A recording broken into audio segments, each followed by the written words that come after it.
সুদের লেনদেন করবেন না। কেন সুদ খাবেন বাপ? কেন সুদ খাবেন? কেন সুদের লেনদেন করবেন? কেন কিস্তি নিবেন? কিস্তি আর সুদ তো বরাবর, কিস্তিও হারাম, সুদও হারাম, স্পষ্ট হারাম। আপনি শুধু এটা আমাকে উত্তর দেন, কুকুরের গোশত হালাল না হারাম? বলেন, সবাই বলেন। কে হারাম করছে? আবার বলেন, আবার বলেন, আবার বলেন। কুকুরের গোশত কেউ খায় আপনারা?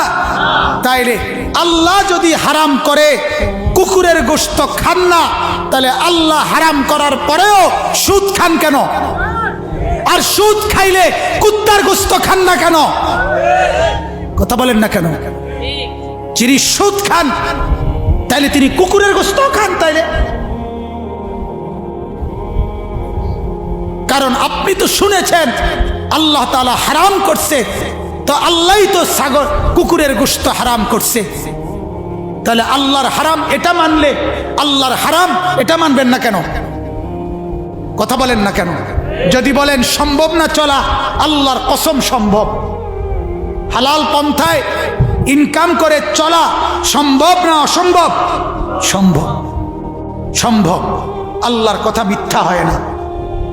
লা ইউকাল্লিফুল্লাহু নাফসান ইল্লা বুসআহা। আল্লাহ কারো উপরে সাধ্যের অতিরিক্ত কিছু চাপিয়ে দেয় না। অতএব আমার কথায় রাগ হবেন না, আমি একটু শক্ত বলছি, আর একটু শক্ত বলছি শুধু এই উদ্দেশ্যে, গুনাহ ছেড়ে দেন, গুনাহ ছেড়ে দেন। সুদ, ঘুষ, মিথ্যা, মদ, জুয়া, অনেক যুবক, অনেক নওজোয়ান শহরে বন্দরে গ্রামে গঞ্জেও এখন মাদকাসক্ত, মদে আসক্ত, ইয়াবা, ফেন্সিডিল, গাঁজা, হাজারো রকমের নেশা। আহা, আল্লাহ নবী সাল্লাল্লাহু আলাইহি সাল্লাম বলেন, পরিষ্কার হাদিস, নবীজি বলছেন যে নেশা করে সেই ব্যক্তির কাছে মা, খালা, চাচি, বোন কেউ নিরাপদ থাকে না, নিরাপদ থাকে না। নেশাখোর আপন জনের উপরেও আক্রমণ করে, আপন জনের উপরেও ঝাঁপিয়ে পড়ে। নাউজুবিল্লাহ, নাউজুবিল্লাহ।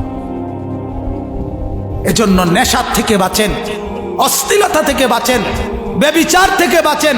আল্লাহ তাআলা বলছেন, নাইলে আমি দুনিয়াতেও শাস্তি দেব, নাইলে আমি আখিরাতেও শাস্তি দেব। এজন্য আজকে আমার এটাই কথা, মূল বক্তব্য। আগত মুসিবত, পিছনের মুসিবত, সব মুসিবতের কারণ গুনাহ। বলেন কোন? গুনাহ। বলেন না কারণ কি? গুনাহ। আবহাওয়া পরিবর্তন, জলবায়ু পরিবর্তন, সাগরের তলের মাটি সরে গেছে, এই হইছে সেই হইছে, এডি হইছে কা? মাটি সরে কা? কথা বলেন না কেন? আবহাওয়া পরিবর্তন হইল কেন? জলবায়ু পরিবর্তন হইল কেন? যাই বলেন, মূল কারণ গুনাহ। মূল কারণ কি?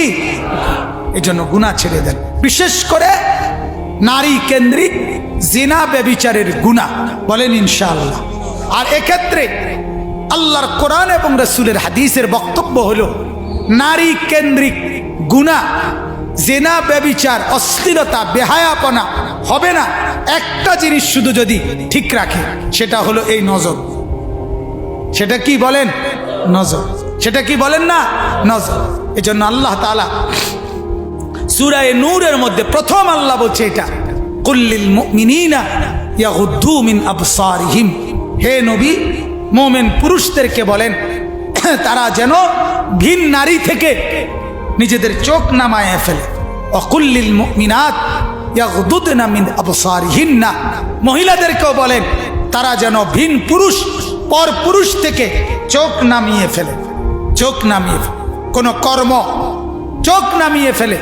আল্লাহ তাআলা এটা বললেন, পুরুষ চোখ নামাও, নারী চোখ নামাও।